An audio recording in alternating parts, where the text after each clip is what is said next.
When I was growing up in Waco, Texas, I went to a school district called La Vega ISD. It was a very small school district on the east side of McLennan County, on the east side of Waco.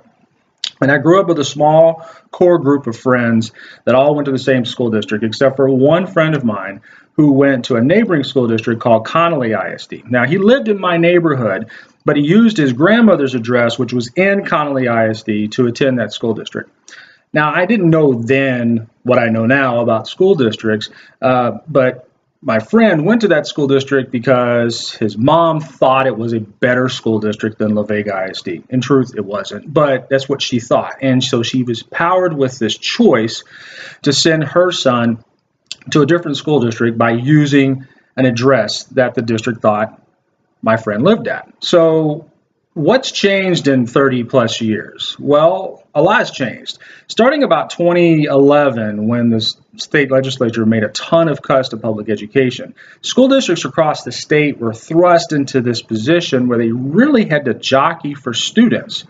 A lot of school districts started going open enrollment, which really wasn't a thing about 30 years ago, but it is now, where students could move from one school district to another no matter where they live. That wasn't the original intent and concept of school districts in the state of Texas when ISDs were first founded.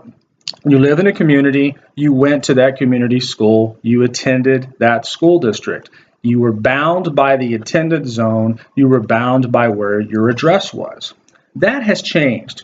Introduce charter schools, introduce private schools, and these expansions have now forced school districts to literally fight for students and fight for teachers. Now, what does this look like?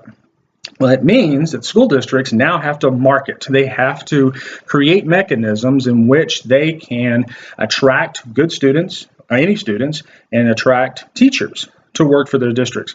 In North Texas and in Harris County, where Houston is, you'll find some of the highest paid teachers anywhere in the state. Why? Competition. You go outside of North Texas, you go outside of Harris County, and you'll find teachers are paid mostly the state minimum, which I think is around $30,000, if that.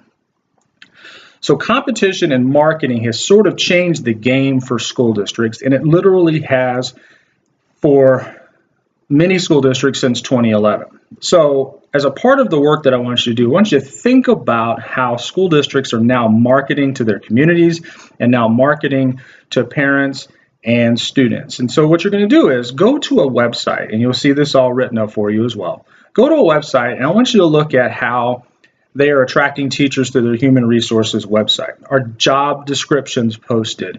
Is it easy to apply for a job? Is it easy to find jobs that are listed? Look at the parent and community page. Can you find how to enroll? Is it easy to pull information about free and reduced lunch? What are some community and parent information that those folks would want to know? What about social media connections? Look at that.